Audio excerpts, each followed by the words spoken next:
I've always found peace in late night walks. There's something about the stillness, the quiet, that just makes everything feel simpler. I've been a welder for over 40 years, still am, technically. Live alone now on a big piece of land with just my dog, Bosley. The house is too big for one person, but I couldn't bring myself to downsize after my wife, Maria, passed away. The kids have been gone for years, and after cancer took her, it's just been me and Bosley. One night after a long day in the shop, I decided to take a walk. The loop around my property is big enough to clear my head. The air was crisp. Bosley trotted along beside me, tail wagging. Some days, I think he likes me more than I like myself. I have walked that loop hundreds of times, but that night, something felt off. As I was heading back toward the house, something caught my eye. I glanced up at the second-story window, the one that looks out from the bedroom Maria and I used to share. I swear I saw something move. I froze, staring up at it. That room's been untouched since she died. I couldn't bring myself to go in there, so the thought of someone or something being in there made my blood boil. Heart pounding, I rushed inside and stormed up the stairs. The door creaked open. Nothing. Room looked just like it had for years. Everything untouched. No sign of anything out of place. I tried to laugh it off, told myself I imagined it. Shadows, maybe. A trick of the moonlight. But I couldn't shake that feeling. Something was there. The next night, Bosley started growling in the middle of the night. He's a good dog. Doesn't make a sound unless there's a reason. I sat up, ears straining in the dark. Then I heard it, creaking. From upstairs. Could have just been the house settling. It's old, but it didn't sound like settling. It sounded like footsteps. Right above me. Right above me is that bedroom. I didn't want to escalate things, but I was ready. If it came down to it, I could handle myself. I grabbed my flashlight and crept upstairs. Again, nothing. But the air felt wrong, heavy, like I was being watched. Then the kitchen lights came on. I know I turned them off. I never leave them on.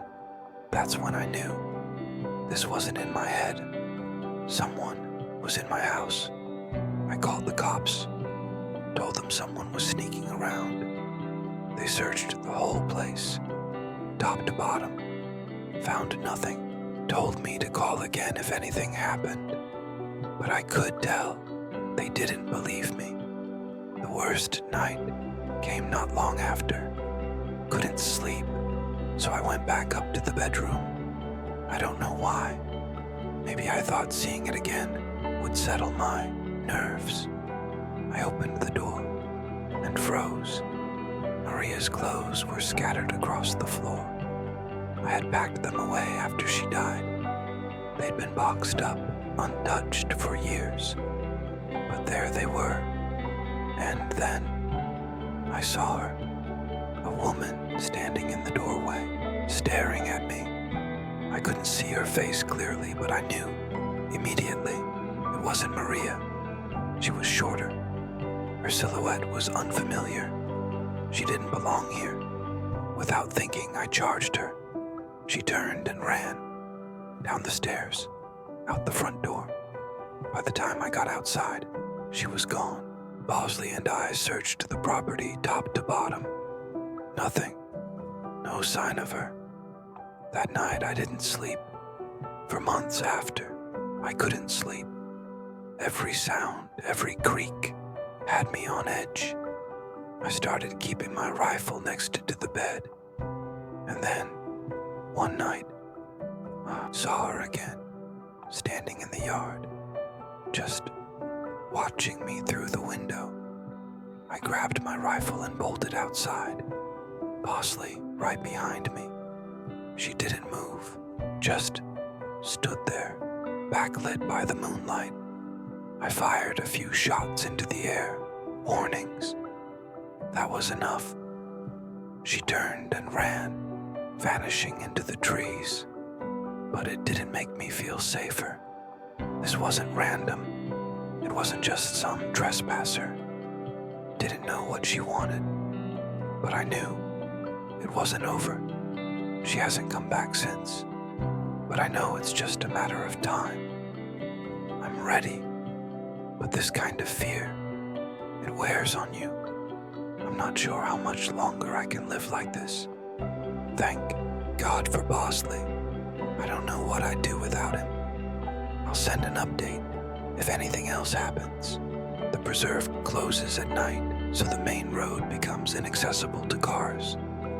But there's still a path that winds up to the lookout point without having to walk through the woods. Back in high school, my friends and I used to go there all the time. It was our default hangout spot when we wanted to chill outside. We'd talk, smoke, or just take in the city lights. I hadn't been up there in a long time. Work kept me too busy, but that night, I figured a nostalgia trip might do me some good.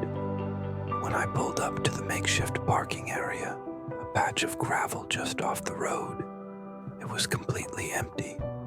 But before I could even turn off the engine, headlights appeared. A car pulled in behind me. It was the same old Volkswagen I'd seen earlier that night at McDonald's. My stomach dropped. What were the odds? I parked a bit farther off, killed the engine, and watched. The Volkswagen just sat there, idling. Windows tinted, no movement, no sound, no music either, at least none that I could hear. After a few minutes of nothing happening, the paranoia started to fade. I figured maybe they were just like me, looking for fresh air or a quiet place to smoke. Still, it was weird. The timing was too perfect. I sat there debating whether to leave. I didn't want to be alone, but I didn't want to just drive off either. So I FaceTimed my friend Sebastian. Told myself if he didn't answer, I'd eat in my car and head home. Surprisingly, he picked up. Turns out he was up late finishing a paper. I asked if he could swing by for a bit. He agreed, said he'd be there in 10. While I waited, I kept watching the Volkswagen. It still hadn't moved. When Sebastian finally pulled in, I felt instantly better. We got out of our cars and started heading up the trail toward the lookout. Before the lot disappeared from view, I looked back. All 4 doors of the Volkswagen opened at the same time. 4 guys stepped out. They didn't say a word, just looked at each other. It was eerie. I nudged Sebastian, and he saw what I saw. Without saying anything, we kept walking up the trail until the parking lot was out of sight. Sebastian didn't seem too concerned. He figured they were just going for a smoke. We made it to the top, and the view of the city was enough to distract me, at least for a little while. We sat on the stone wall that keeps people from getting too close to the edge, eating and talking like we used to. It actually felt kind of nice. That didn't last. We heard voices and laughter approaching from the path. 3 of the guys from the Volkswagen walked up to us, passing a blunt and acting overly friendly. One of them, the guy holding the blunt, had tattoos, a nose ring, and a half smile that didn't quite reach his eyes. He asked if we wanted to smoke. We both declined.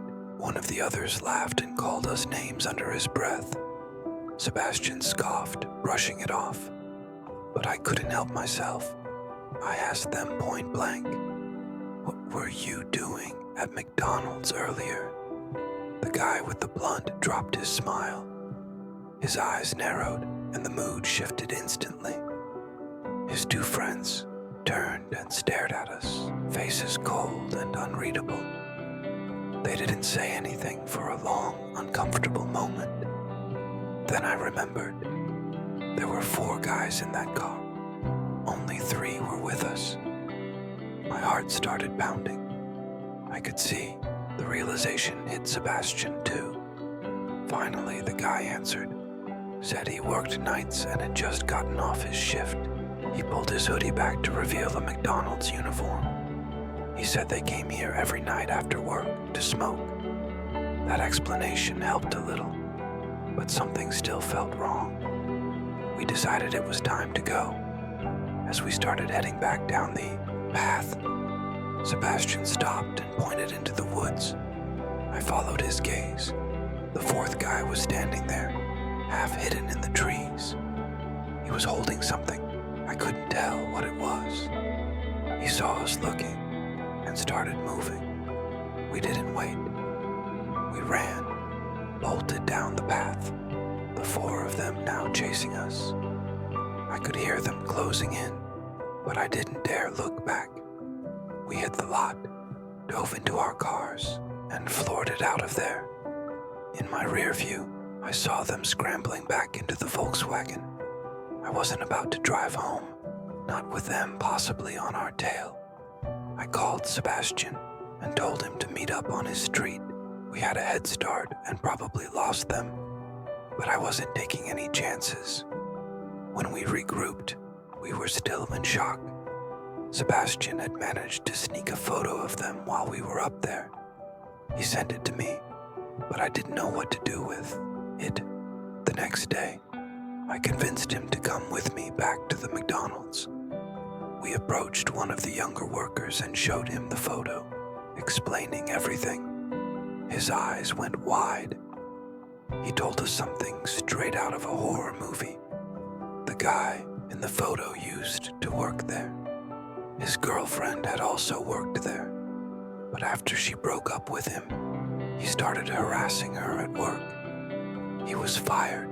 A restraining order was put in place, but apparently he'd been violating it. He'd been camping out in the parking lot, watching her. We were horrified. I have no idea why he followed me, but clearly something wasn't right with him. I'm praying the cops catch him loitering again so they can actually do something. It's been a week. I haven't been back to that McDonald's or the Preserve, and honestly, I'm not sure I ever will. Part 3, The Church, Rewritten. Forgive me if I forget some of the details. This happened a long time ago. I grew up in Ardmore, Pennsylvania. Not much goes on there, so finding ways to pass the time was always a challenge. In high school, my friends and I were into exploring old abandoned buildings.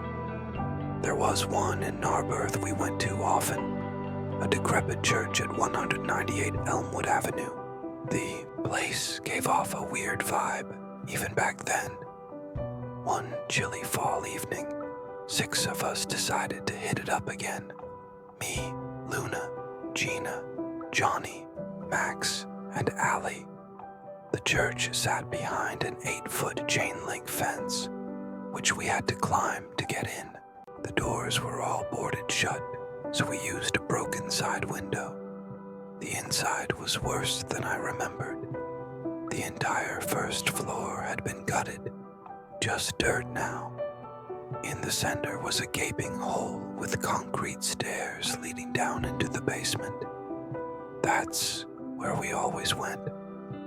The basement had 3 rooms. Only one had a door. The rest were just open frames. We all piled into the biggest room first. Some old furniture, broken chairs, a busted couch. We cracked some drinks and messed around like we usually did. I remember shushing Johnny at least a dozen times. He was already tipsy and getting loud, but having a group made me feel safer. Then, slam, a door shut. Hard. We all froze. At first, I thought one of us had accidentally closed it, but we were nowhere near it. Luna Gina and Johnny bolted up the stairs without hesitation. The rest of us, me, Max, and Allie, stayed behind. We weren't ready to leave yet. Curiosity outweighed fear. After a few minutes of silence, we crept toward the door that had slammed shut. It led to a small, narrow room. A dusty dresser stood against the far wall. Its mirror was cracked, and there were red stains smeared across it. At first, I thought it was paint, but up close, it looked wet, fresh, sticky. It hadn't been there long. The hair on my neck stood up. Then I noticed the photo. Sitting on the dresser was a black and white picture of a woman in a wedding dress. She was smiling, but the expression was wrong. Everything about it made my skin crawl. I turned to leave, and that's when we heard another noise. This time, it came from the room we had just been in. Max and Allie didn't wait. They were gone. In seconds, I didn't argue. We grabbed our stuff and ran like hell. When we hopped the fence, none of us said a word. But as I turned back for one last look, I saw it. A silhouette standing in the window, watching. I still tell myself it was just my imagination, but deep down I know what I saw. We never went.